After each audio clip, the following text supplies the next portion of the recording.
really pleased to actually see the red kite. Image isn't brilliant, but it's an image, and it's something that I can work on in the future. Right, hello and welcome to another video. Now this is going to be the next part in my beginners series, and for those who've been watching the series, and I'll put a link up here to the first one, what we've been doing is taking some entry-level kit. So this is my entry-level kit. I bought this second-hand. It's a Nikon D3200 and a Tamron 70-300 millimeter lens. That cost me 300 quid, so it's basically an entry-level setup, I'd say. Now, what we initially started doing with that is taking pictures of garden birds, because everything's under your control there, and if you want to watch those videos, as I say, watch the first one. There'll be links from that into the next ones, or just go on my channel page and you'll see them. And I will put links actually in the description of this video. But what I wanted to do this time is move away from the garden. Now that is a massive step, it really is, because so little is under your control. And what I've been telling people who've been watching my series to do is to get out into the local area. Now the reason for that is that your local area is local to you, so it means you can get out in it as often as you want. The more you get out in it, the more familiar you'll get with it, and the more you'll recognise the animals and birds that are in that area, where they are, when they're there, and you'll start to sort of build up a pattern and a sort of little database in your head really that tells you where things are and what's the best time to get there to see them. Obviously you can't do that if it's somewhere that's 300 miles away. You're not going to be able to build that database up. So if people have been doing that, they should be ready now to move out into that local area with the cameras and take some pictures. Now I thought it'd be a little bit unfair if I sort of went out my back door and took some images, because I've been walking that area for 25 years, so if I don't know it now, I never will, to be fair. So to even up the playing field a little bit, what I thought I'd do is take this camera out onto Ossington Airfield. Now for people who've been watching my videos, and there's a couple of videos that have been filmed up at Ossington, I'll put a link to. There's a red kite video, and there's also a wheat ear video, I think, as well, where that I shot up here. I think I've probably been up here about 25 times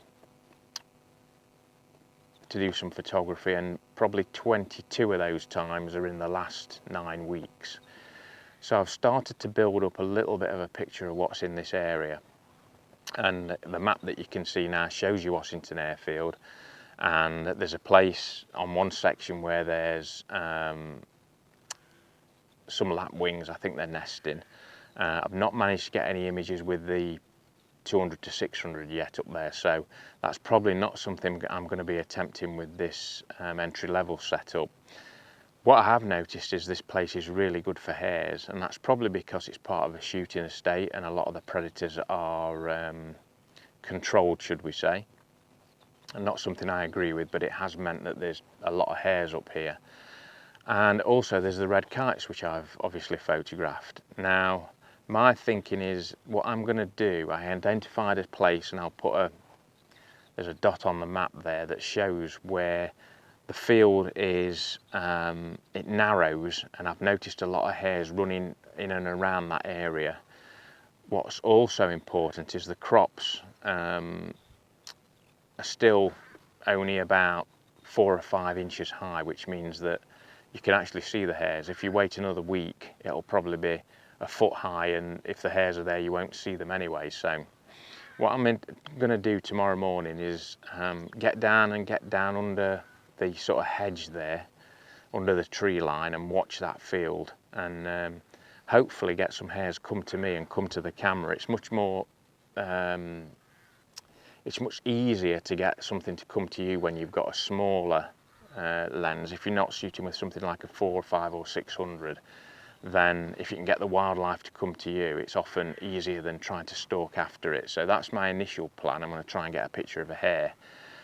If I get that that'll be absolutely fantastic, and I may leave it at that, depends how long it takes. But if I get that image and I'm happy with it, then what I'll do is I might try for the red kites. Again, I'm not sure. If we get weather like this, they should be up and about, but I have had them over me really low, so when I've had the 600mm, it's been the bird's been too big in the viewfinder to get the whole thing in. So hopefully I might be able to get a reasonable image with this 300mm lens.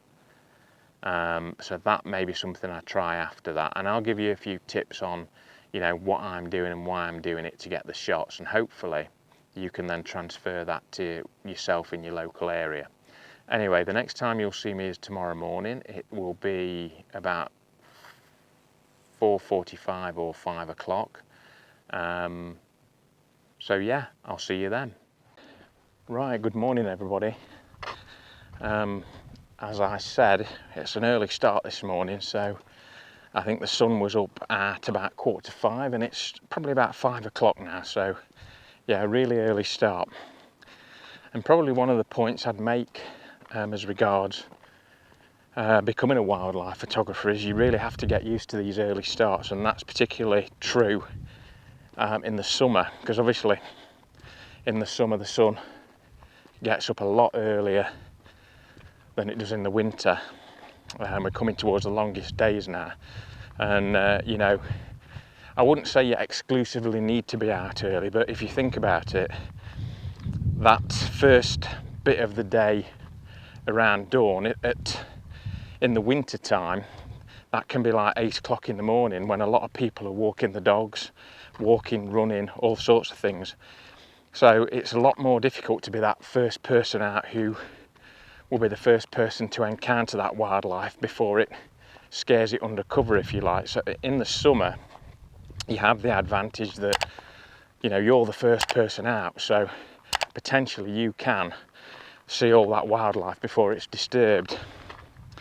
And I think the other thing that I would say as well is that you know, what you need to do when you go out to that wildlife photography, that so much as I've done today, is I've got the camera out ready and I'm ready to shoot if I see some wildlife. So as an example, it may be that you park your car and you've got to walk half a mile to a particular part of a reserve or an area where you're going to take some images. A lot of people, what they'll do is keep the camera in the camera bag. Well, you know, that's a missed opportunity for me, because often I'll see wildlife when I'm on my way to where I want to set up. And you know, like today, there's hares running around in the fields here.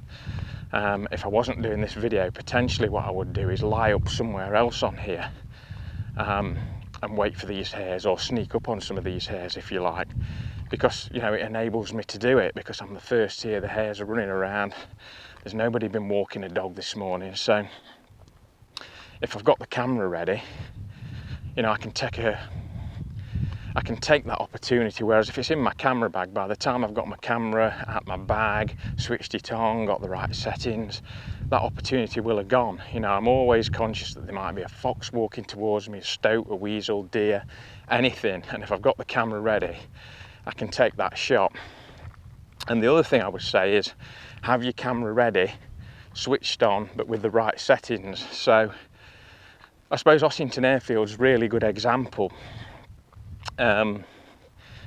because it's quite a wide open area. Potentially the thing that I'm going to see is something in the air, you know, like the red kites, for instance. They could be flying around.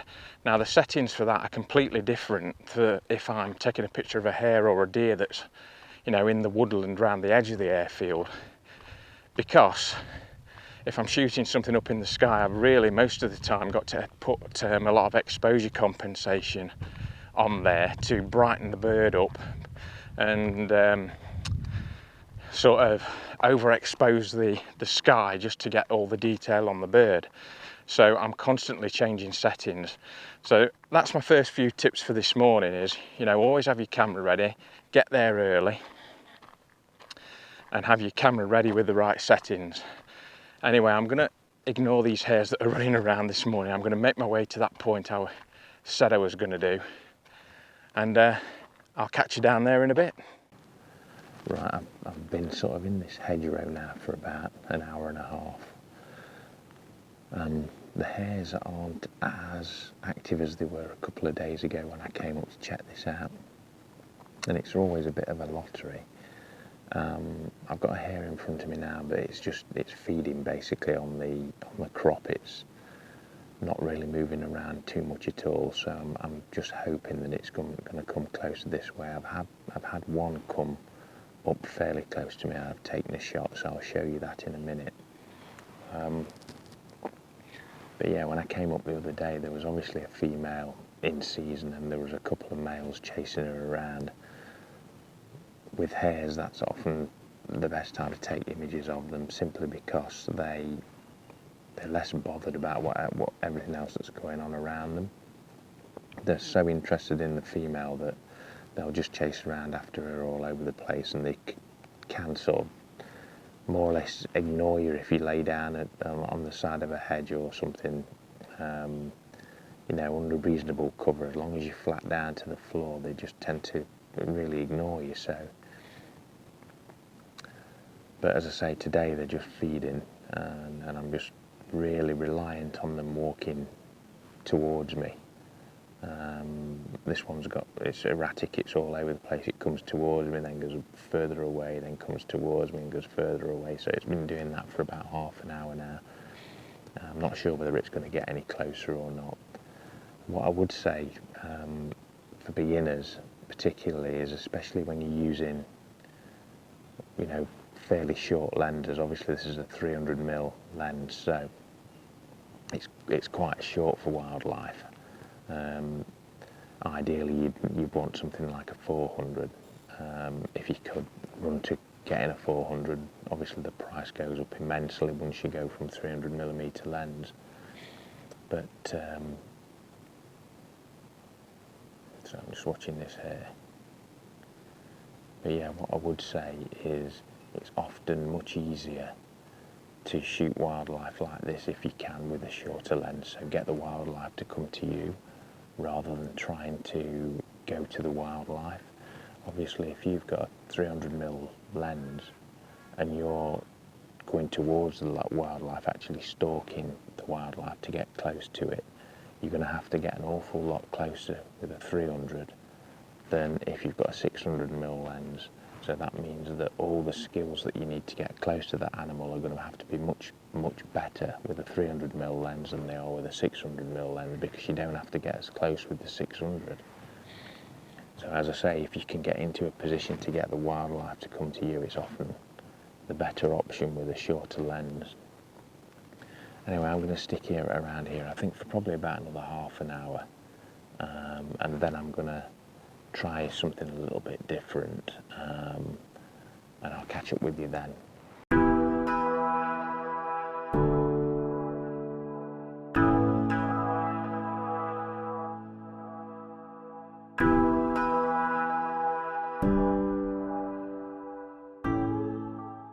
Right, I'm pretty happy with that image of the hare I've taken, but I don't want to leave it at that. Now obviously when I showed you that map initially of the airfield up here and the information I've got so far about the animals that I've seen and where I've seen them, there are other things that I can attempt to try and get some images of. So for me the big thing at the minute is obviously red kites, because they're here and they're active. So what I'm going to try and do, I'm sorry, I've just got some hares chasing around over there. What I'm going to try and do is just stay in this area a little bit longer to see if the red kite comes over. It's a long shot really, maybe it won't, maybe it will. But while I'm up here, and as I say, I'm using the sort of information I've gathered over the last few weeks really. I know generally this is a good place to stay to get the red kites. As I say, I've been shooting with the Sony 200 to 600, so it'd be interesting to see if one does come over, what sort of images I can get with this 300mm lens. They can actually come over quite low at times, so maybe that won't be so much of a problem, but yeah, it'll be interesting to see. And then what I'm going to do is just have a wander around and see if I can see any small birds. When I came up first thing this morning, I think that wheat ear that I took and I'll put a link to the video up here where I took some images and some film of the wheat ear I found up here. I think that's possibly moved on. I've not seen it in that same area again the last couple of times I've been up, but I will check later on as well. So yeah, it's been really interesting so far. I managed to get that shot of the hare, which I'm really pleased about, and now really anything else that I get is a bonus. So we'll see what happens.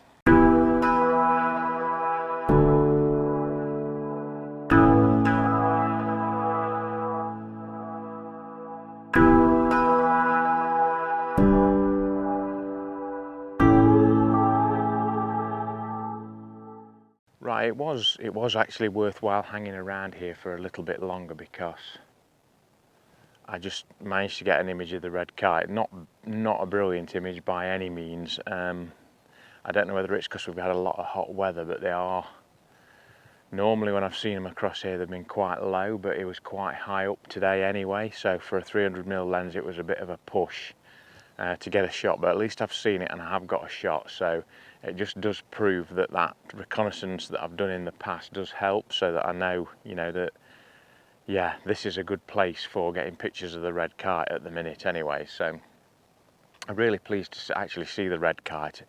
Image isn't brilliant, but it's an image, and it's something that I can work on in the future. I just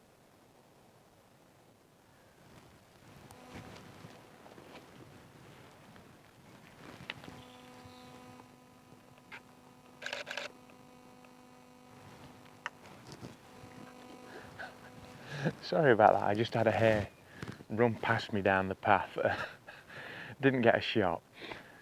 Well, as I say, you should really, it's quite difficult making these videos because it does distract you from actually the wildlife, but there you go, you can't get a shot every time. That was quite funny. Here I am talking about taking pictures of wildlife as the wildlife runs past me. What I did want to, that's funny.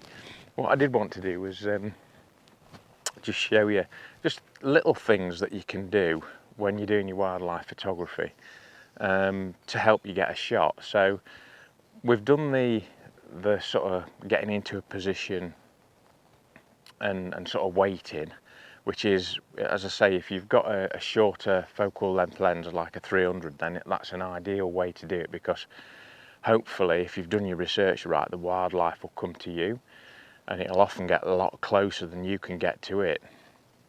But I really just wanted to show you some of the other things that I do when I'm just walking around looking for wildlife. Now when you're going out in the morning, taking your dog for a walk, and although that is all research for seeing what animals are in your area, you're walking your dog, so you're not particularly paying attention to how or where you're walking. Now I've just chosen this path here, so what I'm going to do is just show you how I would walk along this path and then explain why. Right, so hopefully you can hear me on this audio. Just a general woodland path. Now how do I walk down this path? Well, for a start I'm walking slowly. So I'm not walking like I'm walking my dog, I'm walking slowly so that if there's anything around the corner, I'm going to hopefully see it before it sees me. Now you'll notice on this path there's various sections to it. You've got the middle section, which is overgrown with grass. You've got these edges, which are, this side's quite soft, that side's quite hard, and then you've got some gravel in the middle. Now what I'll generally try and do is I'll try and walk on one of the edges. Now that's simply because if I'm walking towards up the path that way and something's coming towards me, if I'm on the edge of the path, it's easier to get down and out of sight than it is if I'm over here. If I'm over here and something's walking towards me, any sudden move I make to try and get out of the way, get down, it's going to see me. Whereas if I'm on the edge, it's literally just, and I'm down and I've got a better chance of not being seen. The other thing is, where do you walk? Well, I like to walk on the soft edge. If this was all gravel, I'd probably be walking in the middle, just because of the noise. Because if you get on this gravel, There's no point walking on that. You're just going to frighten anything to death it'll know you're there straight away. So try and choose where you walk. As I say, I generally will try and walk on the edge so that I can get out of the way of anything and get down quickly so that it's not seeing me.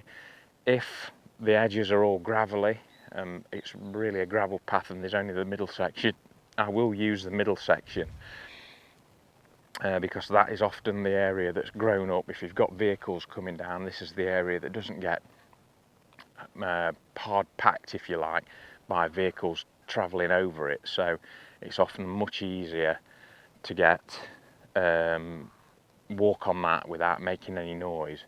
And basically then it's just a case of being really quiet. Right, I'm making my way back to the car now. I've done probably about 3.5 hours, and I'm really happy with the shots that I've got this morning with, you know, this setup. So every shot you see today will be taken on this Nikon with this Tamron lens.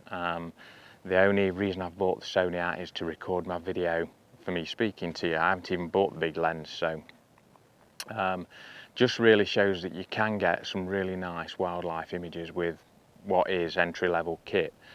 I don't really know what we're doing next on this series. I'm hopefully going to leave that down to you.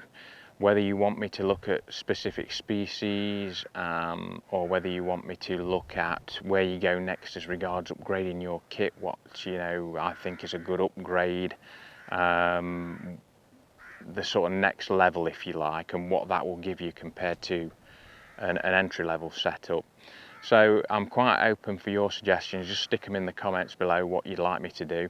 As I say, from my point of view, I think that as regards species, the advice that I give you will be no different to whether you're shooting with this or whether you're shooting with 1,500 quid's worth of kit or 6,000 quid's worth of kit.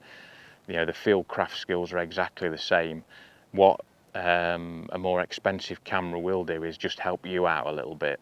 So, as an example, if you've got a 300mm lens and you've got a 600mm lens, clearly you don't have to get as close to the wildlife to get that shot with a 600mm lens as you do with a 300mm lens. So it's an advantage straight away.